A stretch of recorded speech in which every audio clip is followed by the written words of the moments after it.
car le royaume des cieux est à eux. Alléluia, Alléluia, Alléluia. En ce temps-là, dans son enseignement, Jésus disait aux foules, « Méfiez-vous des scribes qui tiennent à se promener en vêtements d'apparat et qui aiment les salutations sur les places publiques, les sièges d'honneur dans les synagogues et les places d'honneur dans les dîners. Ils dévorent les biens des veuves et pour l'apparence, ils font de longues prières. Ils seront d'autant plus sévèrement jugés. » Jésus s'était assis dans le temple, en face de la salle du trésor, et regardait comment la foule y mettait de l'argent. Beaucoup de riches y mettaient de grosses sommes. Une pauvre veuve s'avança et mit 2 petites pièces de monnaie. Jésus appela ses disciples et leur déclara, « Amen, je vous le dis, cette pauvre veuve a mis dans le trésor plus que tous les autres, car tous, ils ont pris sur leur superflu, mais elle a pris sur son indigence. Elle a mis tout ce qu'elle possédait, tout ce qu'elle avait pour vivre. »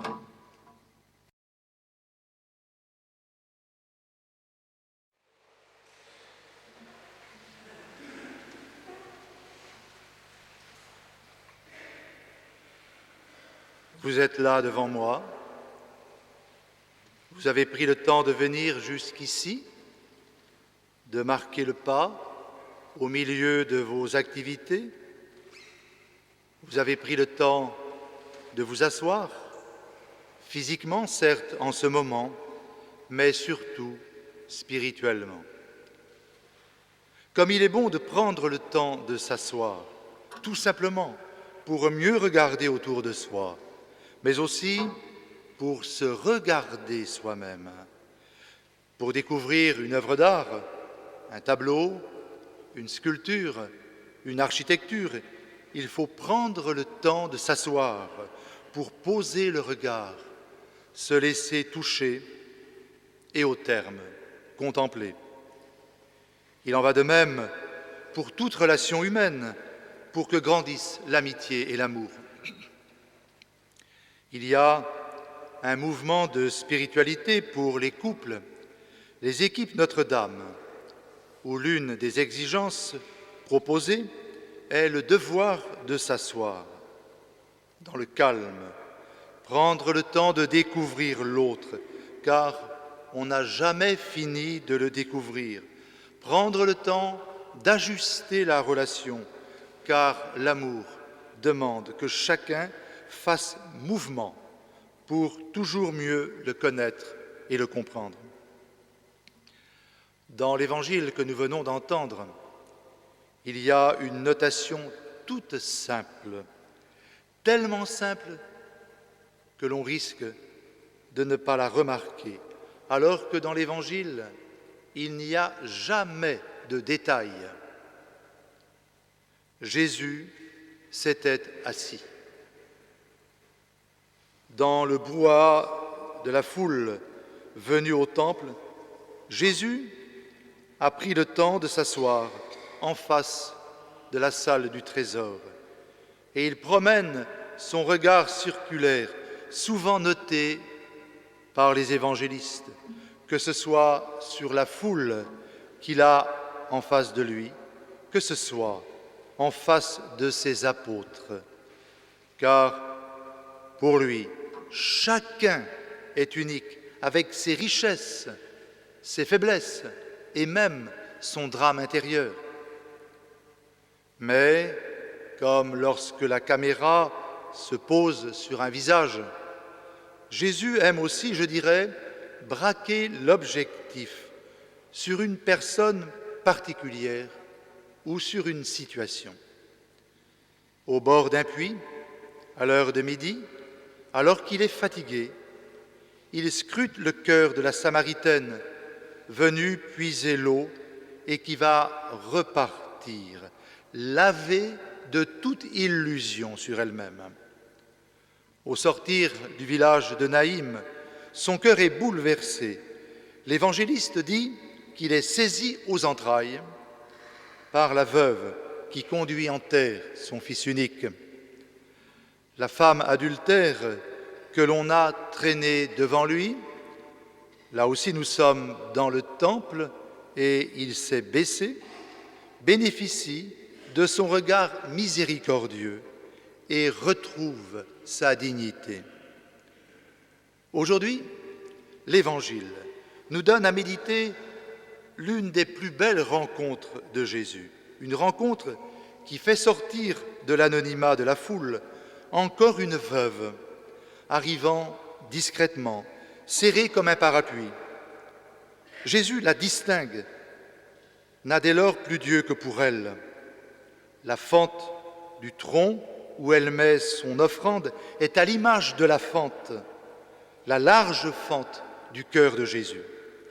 Jésus ne regarde pas en voyeuriste, il ne regarde pas pour regarder, il regarde pour se laisser toucher. La fente que lui percera dans le cœur la lance du centurion ne fait que résumer cette fente qu'il a tenue ouverte tout au long de sa vie.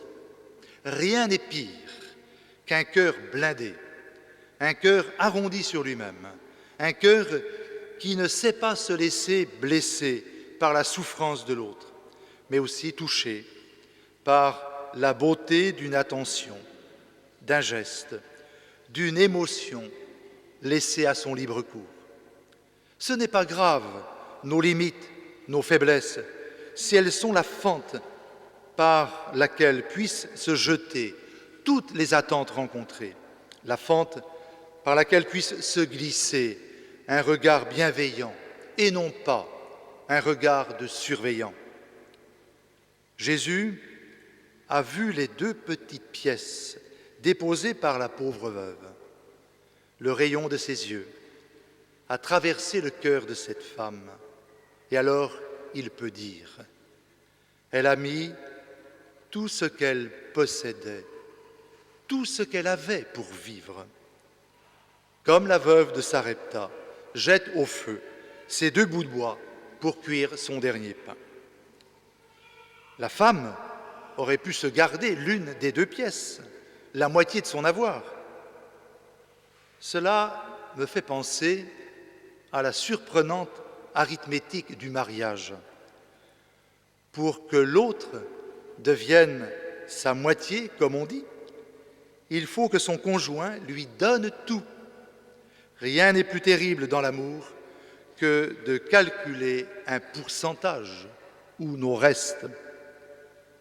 Comme à ses disciples qu'il a voulu rassembler près de lui après avoir vu cette scène, Jésus nous déclare « Amen, je vous le dis ».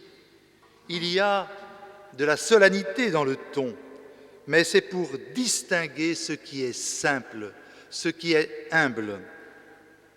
Ainsi que le dit un psaume, il regarde tout en bas les cieux et la terre. En Jésus, aucun regard condescendant, mais au contraire, un regard qui s'abaisse. Il remarque la moindre fleur des champs, les oiseaux, les simples gens, les enfants, les aveugles, les veuves. Mais cela, il ne l'a pas appris tout seul. Oui, comme nous, Jésus a appris, et il a d'abord appris de sa mère. Rappelons-nous ce qu'elle a chanté dans son Magnificat. Il renverse les puissants de leur trône, il élève les humbles, il comble de bien les affamés, renvoie les riches les mains vides. 2 beaux regards, celui de la mère et du fils, 2 regards qui savent aller au-delà des apparences, car leurs 2 cœurs brûlent de la même attente. Et nous, qu'attendons-nous ? Relisons la fin du passage de la lettre aux Hébreux, entendue à l'instant. dans le grand mouvement d'offrande de tout son être réalisé par le Christ, il nous est dit que Jésus vient, je cite, « pour le salut de ceux qui l'attendent ».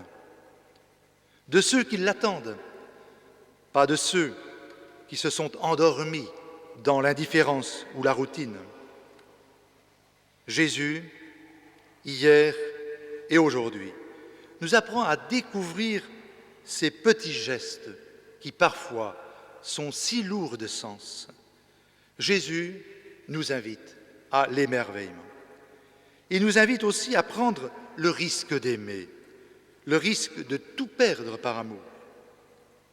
Rappelez-vous, qui perd sa vie à cause de moi la gagne. Même si ce que nous acceptons de perdre est petit, ne perdons pas confiance. Il pose sur nous le même regard que celui qu'il a posé sur la veuve du temple. Amen.